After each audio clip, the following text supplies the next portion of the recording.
Bismillahirrahmanirrahim. Assalamualaikum warahmatullahi wabarakatuh. Perkenalkan, nama saya Dita Jamil Aulia dengan NIM 23030015050. Sebelum saya memulai presentasi kali ini, saya ingin meminta izin ya, karena rumah saya ini dekat dengan jalan, jadi mohon maaf kalau misalnya ada suara kendaraan di dalam video ini. Oke.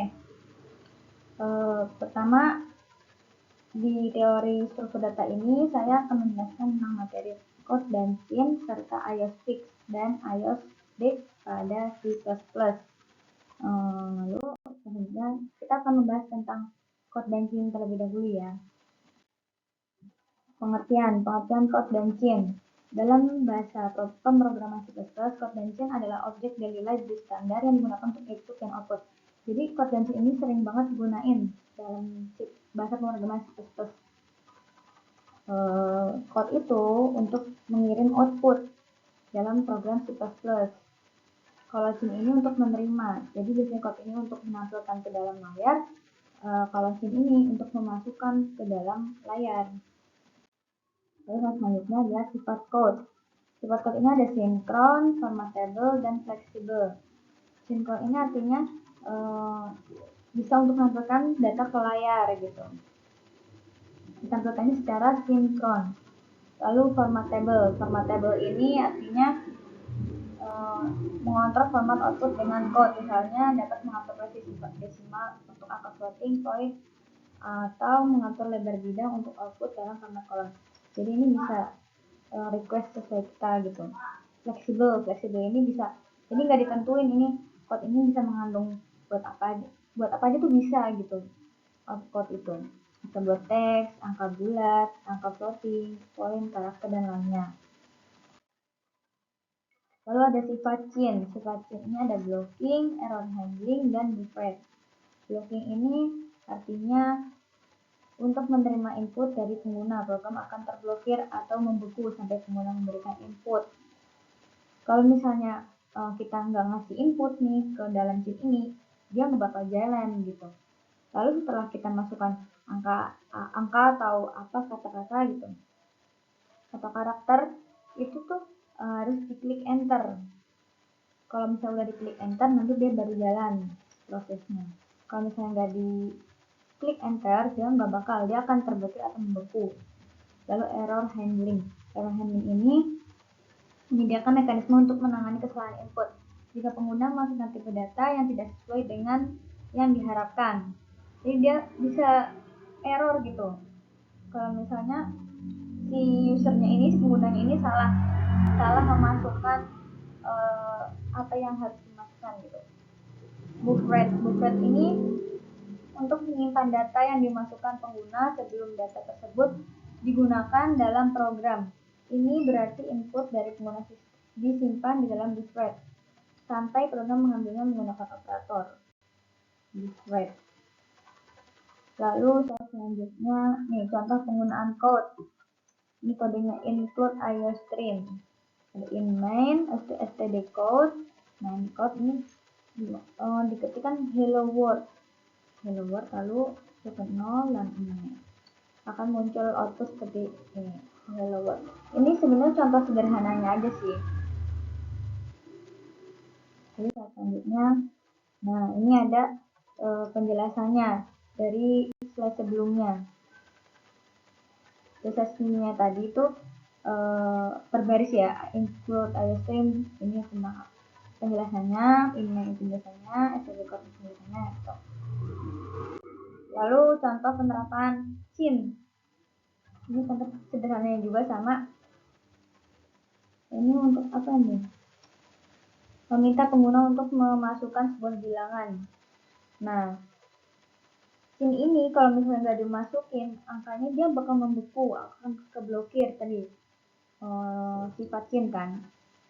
Lalu kalau misalnya udah dimasukin nih nanti si angka yang ingin dimasukkan si pengguna ini, lalu klik enter a number. Ini enter a number, kita klik di sana angka 10. Nah, nanti di sini ada lagi tulisan you enter, tapi kita masukkan angka 10 ya kan, ini numbernya yang kita masukin tadi. 10. Jadi akan menghasilkan output seperti ini, code-nya. Enter a number 10, di enter 10.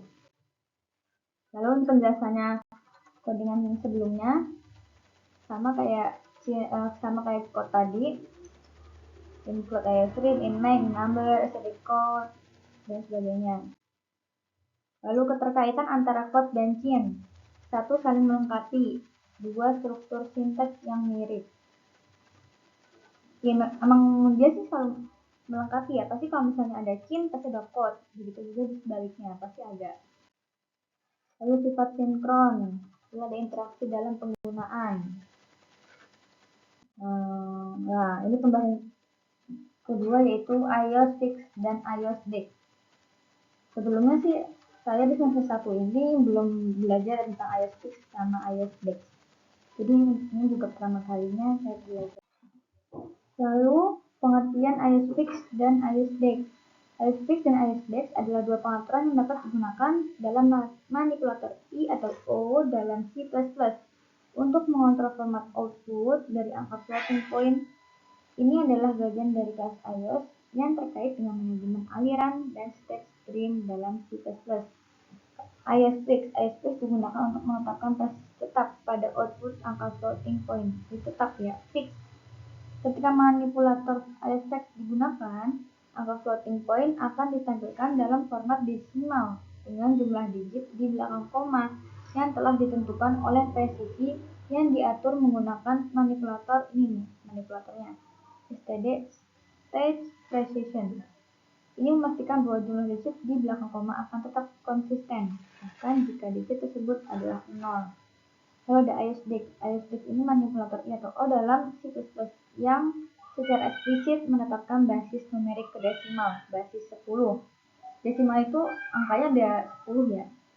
0, 1, 2, 3, 4, 5, 6, 7, 8, 9. Itu angka-angka desimal. Untuk angka integer dalam operasi output.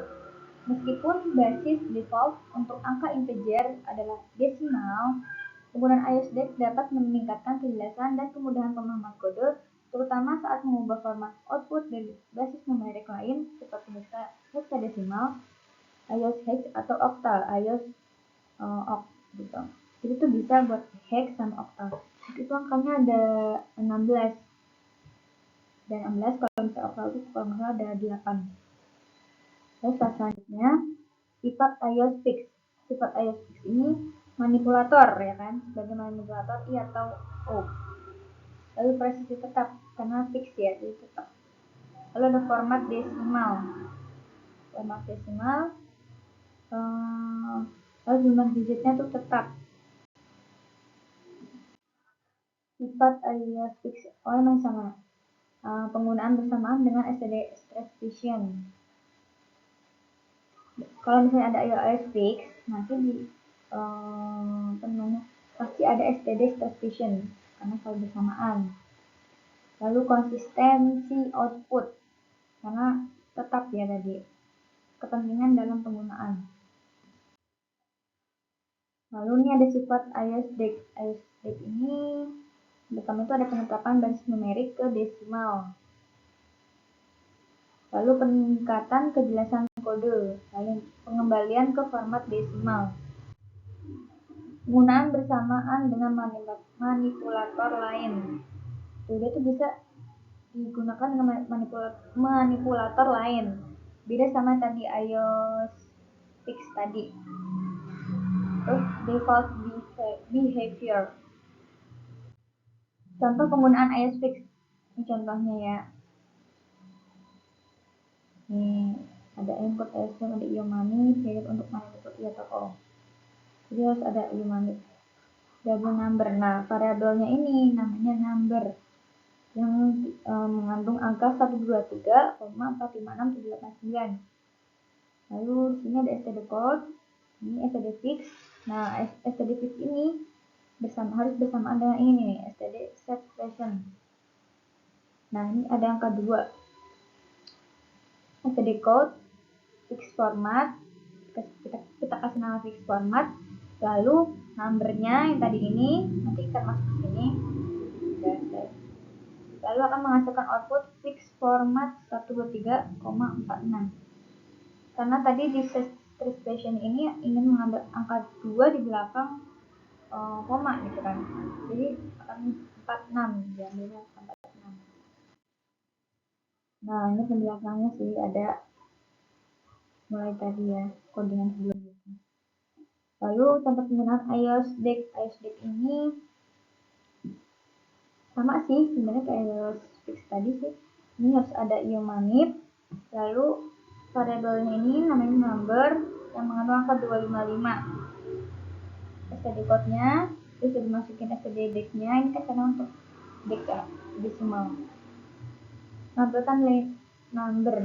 Nah ini code-nya ini kita kasih tulisan decimal format, lalu akan mengandung angka number ini tadi ini 255. Jadi outputnya seperti ini, decimal format 255. Nah ini juga ada penjelasannya sama mengapa ada code pada IOSDEC dan IOSDEC, ya kan? Kenapa sih ada code terus gitu? Nah yang pertama ini output ke layar, kan emang fungsinya code ini untuk menampilkan ke layar ya. Lalu juga ada fungsi dasar I atau O. Ya sih benar, fungsi dasarnya itu code, konsistensi dan keterbacaan kode. Ada portabilitas kode. Nah, dan kelebihan dan kekurangan IOSDEC. Kelebihannya dulu nih, pertama presisi tetap, dua kontrol format, yang ketiga keterbacaan kode, ini kelebihan. Kekurangannya ini tidak cocok untuk semua kasus, karena kan angka itu kan beda-beda ya, pasti ada angka koma, nggak selalu positif terus gitu, pasti juga ada negatifnya juga. Terus memerlukan pengaturan tambahan. Nah, ini ada kelebihan dan kekurangan IOSDEC. Kelebihannya ini pengaturan basis numerik, konsistensi output tidak digunakan. Kekurangannya terbatas pada integer, keterbatasan fungsional. Ya, itu tadi